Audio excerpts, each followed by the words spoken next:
My name is Margery Vale. I am 62 years old. Grief has a sound, at least it did that morning. The church bells of St. Paul's Chapel tolled low across Charleston Harbor, and each note seemed to tighten around my ribs like rope. Daniel's coffin rested near the altar, a smooth mahogany box polished to a shine he would have admired. My hands were steady in my lap, though my breath wasn't. The pews were full. Neighbors, Daniel's old clients. Men from the harbor, every one of them had known him as the man who built boats that never listed, even in bad weather. My daughter, Nora, sat 3 rows ahead with her husband. She wore black silk and diamond studs, the kind of grief you rent for the day. I'd hoped her silence meant reverence. I was wrong. When the pastor finished the prayer, he invited anyone who wished to speak. Nora rose first. Her heels clicked like small hammers on the stone floor. I watched her straighten her shoulders and reach for the microphone. "Thank you all for coming," she began. Her voice wavered, then steadied into something practiced. "My father taught me to be strong. He worked hard, too hard. Maybe." There was polite laughter. She looked down at the casket, then back at the crowd. And something in her expression shifted an edge I hadn't seen since she was a teenager, pushing against curfews. "I need to be honest," she said. "I've always hated this last name. It followed me everywhere, like sawdust on my shoes. I was ashamed of it in college, ashamed to be his daughter." A ripple went through the room. The pastor blinked, uncertain whether to intervene. Someone coughed, sharp and loud. I felt every eye slide toward me, waiting for the widow's reaction. I didn't move. My palms pressed together so tightly that the knuckles burned, but I kept my face calm. Daniel had taught me that steady your hands first. Your heart will follow. Nora spoke a little longer, filling the silence with words that didn't belong in a church. Then she ended abruptly, handed the microphone to the pastor, and returned to her seat. She didn't look at me. The service went on, though the words of the next hymn blurred into one long note. By the time the last bell rang, I had already decided that I would not let shame be the final thing attached to our name. When the guests filed out into the courtyard, I stood beneath the magnolia tree Daniel planted the year we were married and waited for the quiet to settle, because after the silence, there would be work to do. By the second morning, the house smelled of lilies and lemon polish. The casseroles lined the counter, untouched under their foil lids, each one a reminder that people meant well, but never knew what to say. I moved slowly from room to room, collecting the small signs of Daniel's absence: the mug with the chipped rim, the wool cap hanging by the door, the faint scent of varnish that still clung to his jacket. The phone rang every hour, condolences from neighbors, church friends, old clients. I thanked them softly, said all the right words, then set the receiver down and listened to the quiet hum of the refrigerator. When the door finally stayed still, I sat at the kitchen table and opened the stack of papers the funeral director had left. Death certificates, closing statements, insurance forms, all necessary, all cold, outside. The magnolia tree shed its white petals onto the path like bits of folded paper. The flowers from the funeral had already begun to fade. I pressed one between the pages of my address book. Not out of sentiment, but habit, something Daniel used to do when he built cabinets, saving bits of beauty between plans. It was only then, in the hush of the afternoon, that I allowed myself to think about Nora's words. The sound of them had followed me through the night, replaying each time I closed my eyes. Shame, she had said. That word carried more weight than anger. I began to see it differently, not as a daughter's cruelty, but as a confession. She had been ashamed for years, long before Daniel's funeral.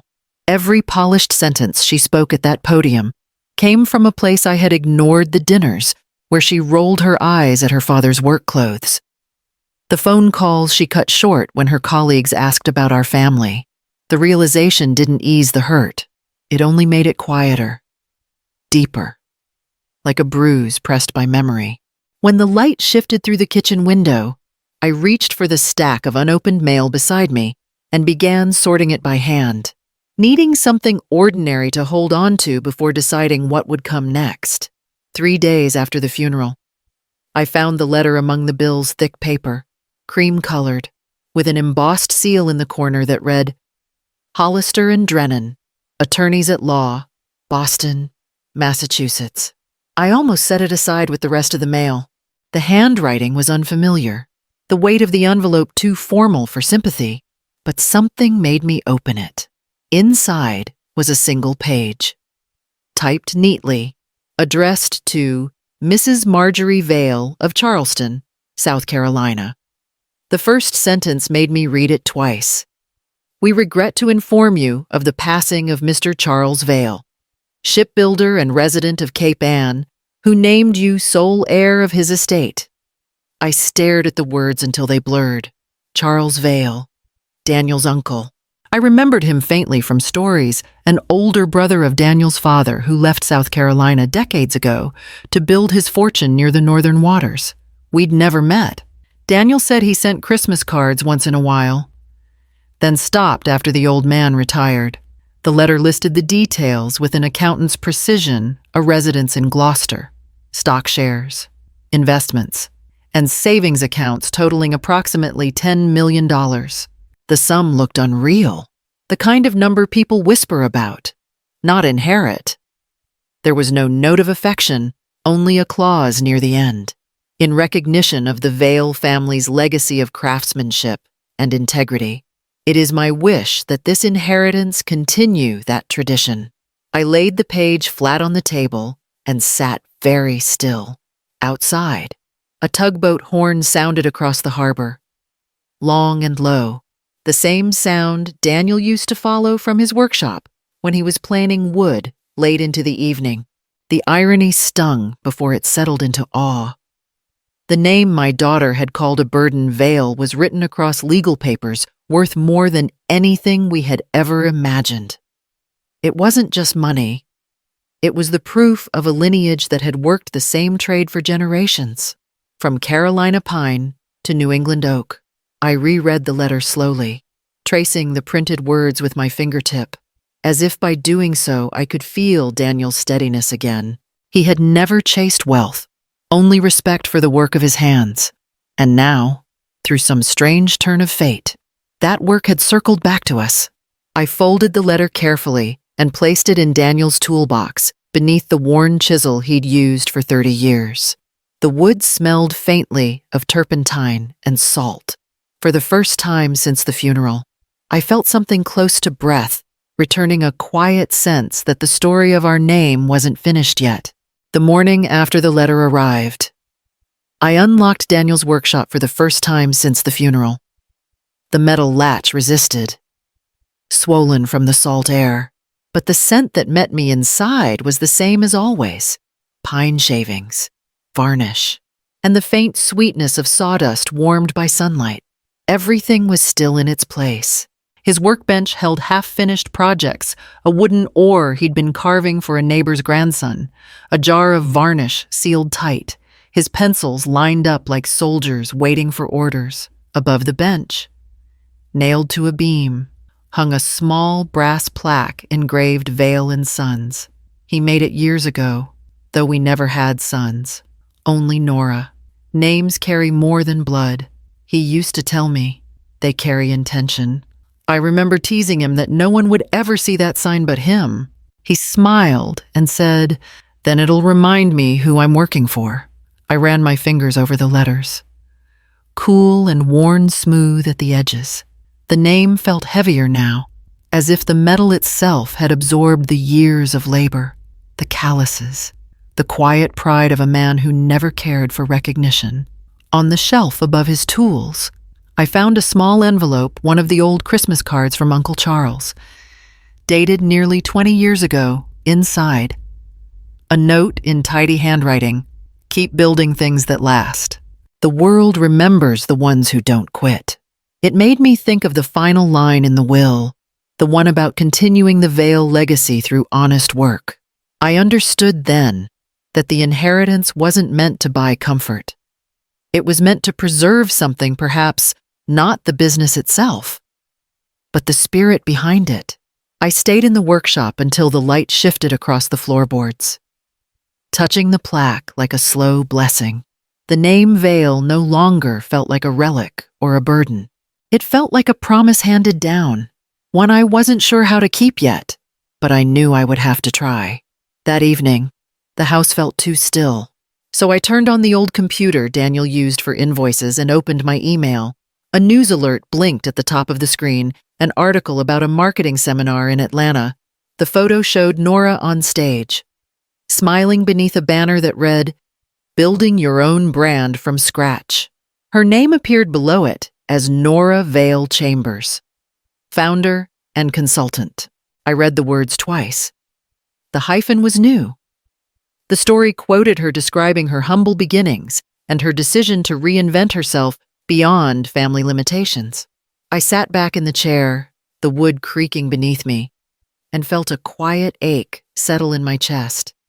She'd always been ambitious, but lately that ambition had turned into something harder polished, distant, like glass that looked clean until you touched it and found it cold. I called her the next day. It took 3 tries before she answered. The sound of traffic filled the line. "Mom, I'm heading into a meeting. Can we make this quick? I saw your article," I said. "You look lovely." A pause. Then, "Oh, it's just work. You wouldn't really get it." Her tone wasn't cruel, just careless. I heard the same edge she'd used at the funeral, the one that tried to make small what had once held meaning.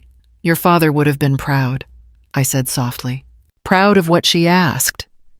A hint of laughter under her breath. "He was a good man, but he built birdhouses and rowboats." "Mom, that's not exactly legacy material." For a moment, the words hung there, weightless and sharp. Then I said quietly, "That small-town work built your first chance. Nora, don't forget that." She didn't reply. The line went silent, then ended with a click. I sat for a while, watching the cursor blink on the screen beside her photograph. Behind her in the image was a projection of her logo, sleek, modern. Nothing that hinted of sawdust or wood, just light, cold and bright, fading as the monitor dimmed. 2 weeks passed before I heard from Nora again. It was late afternoon, the sky pale and heavy with rain. I was sorting Daniel's tools into boxes when the phone rang. Her name lit the screen, and for a moment, I thought she might finally be calling to ask about the funeral costs or the house. Instead, her voice came brisk and careful, the way she used to sound when rehearsing for school debates. "Mom," she began. I wouldn't be asking if it weren't important. She talked fast, explaining how her firm had lost a major client, how payroll had tightened, how she and Richard, her husband, were covering the expenses themselves. I listened quietly, tracing the rim of a tin of nails with my thumb. Then came the part she'd been circling around. "I just need a temporary loan," she said. "Maybe $50,000. I can pay it back by summer." Her words felt rehearsed, softened by confidence. She didn't know yet about the inheritance, and I didn't tell her. "Nora," I said slowly, "that's a large amount. I know, but it's short term, and you've always helped before." There it was, the old rhythm between us, her asking, me giving, no pause for what it cost. But something had shifted. I looked at Daniel's plaque on the wall, Vale & Sons, and thought of the will's line about honest work. "I can't," I said. My voice was calm, but final. "You've made it clear you wanted to build your own name. I think it's time you stand on it." Silence stretched between us. Then came a short, incredulous laugh. "So you're punishing me now?" "No," I said softly. "I'm respecting your choice." The line went quiet. I could almost hear her swallow before she muttered something about handling it herself and ended the call. The rain started then, slow against the workshop roof. Steady as breath, I sat on Daniel's stool, the phone still warm in my hand, and for the first time in years, I didn't feel guilty for keeping my ground. The next morning, I drove to the lawyer's office downtown, a small brick building with green shutters and the faint smell of old paper. Mr. Hanley, the attorney who had handled the estate transfer, greeted me with a patient smile. He was the kind of man who spoke in careful tones, as if every word had to be measured before release. "I've been thinking," I told him, setting Daniel's photo on the table. "This inheritance, it shouldn't sit still. Daniel believed work should have purpose. I want to build something that keeps his name doing what he loved." He listened, nodding. We spent an hour drafting the paperwork. By the time I left, the Daniel Vale Maritime Fund existed in writing a program to provide scholarships for young carpenters and boat builders in the Lowcountry. The seed money came from the first portion of the inheritance, nearly $1 million set aside in trust. That afternoon, I visited the harbor. The air smelled of salt and engine oil, the kind of scent that never quite leaves your clothes. I imagined Daniel standing there, hands in his pockets, watching the apprentices work on the docks. He would have said something simple, like, "Good use of the name." Within a month, the local newspaper ran a short piece, "Anonymous Benefactor Funds Trade Scholarships for Harbor Youth." The article mentioned a widow honoring her late husband's craft, but never printed my name. I preferred it that way. When the first group of students sent handwritten notes of thanks, I spread them across the workbench like blueprints. Each one began with words Daniel would have loved. "I want to learn how to build something that lasts, for once." The silence in the workshop didn't feel like absence. It felt like continuation. The letter from the Charleston Maritime Museum arrived on a Thursday morning, printed on thick paper that smelled faintly of ink and sea air. They were hosting an event to honor contributors to the new Harbor Apprenticeship Wing, an evening of music, speeches, and recognition. The director asked if I would attend as their guest of honor. For a long while, I just held the letter, feeling its weight against my fingers. Daniel would have refused the attention, but this wasn't about applause. It was about showing that the name Vale still stood for something honest. That night, I sat at the kitchen table and wrote to Nora. My handwriting looked steadier than I felt. I told her about the museum event, about how it would celebrate the work of local craftsmen. At the bottom of the note, I added one small line before signing, "If you come, please use your full name, Nora Vale." I sealed the envelope and placed it in the outgoing mail before I could second-guess myself. 3 days later, she replied by text, "I'll be there. Richard thinks it'll be good for networking." I didn't answer right away. I set the phone beside the window and looked out toward the harbor lights flickering across the water. For the first time in months, I felt ready to stand in a room and not hide what my name meant. The Charleston Maritime Museum shimmered with glass and soft brass light the night of the gala.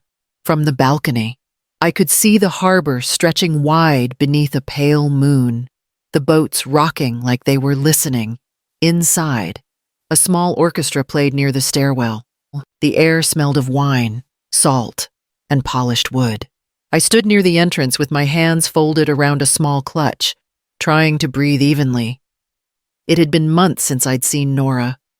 When she arrived, her dress was dark blue, the color Daniel always liked. Her husband trailed behind, phone in hand. She smiled for the photographers, but her eyes skimmed right past me. The director, Mr. Reynolds, greeted the guests and began his speech. He spoke about the new apprenticeship wing, about the growth of trade education, and about the generosity of one anonymous benefactor who had made it possible. My name wasn't printed in the program. It hadn't needed to be. And tonight, he said, glancing toward me, we'd like to honor her properly. Mrs. Margery Vale. A small hush fell. The applause came late. Scattered at first, I walked to the podium, the sound of my shoes on the tile echoing louder than I expected. Nora froze where she stood, her smile breaking just slightly as whispers rippled through the crowd. "Thank you," I said, resting one hand on the wooden edge. My husband believed a name should build, not boast. He built boats, not brands. He believed good work was its own reputation. The room quieted. Cameras flashed. I caught Nora's reflection in the glass behind the stage, still, pale, almost frightened. "This inheritance," I continued, "came from Daniel's uncle, a shipbuilder in Massachusetts. He left us a fortune, not for comfort, but for purpose. He asked that the Vale name be honored through honest work, and so we did."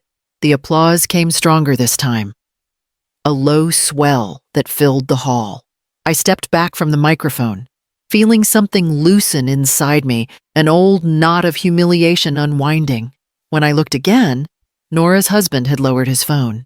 She stood completely still, her hands clasped together, her expression unreadable.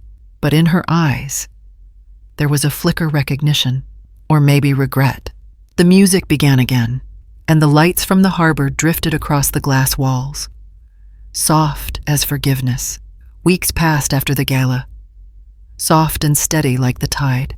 The story in the paper had faded, but something in me had settled that would not drift again. One afternoon, as I trimmed the hydrangeas by the porch, a car pulled into the driveway. Nora stepped out, holding 2 cups of coffee. Her hands trembled slightly, the way they used to when she was nervous before a school recital. "I read the articles," she said quietly. "You honored him better than I ever could." I took the coffee from her and nodded toward the steps.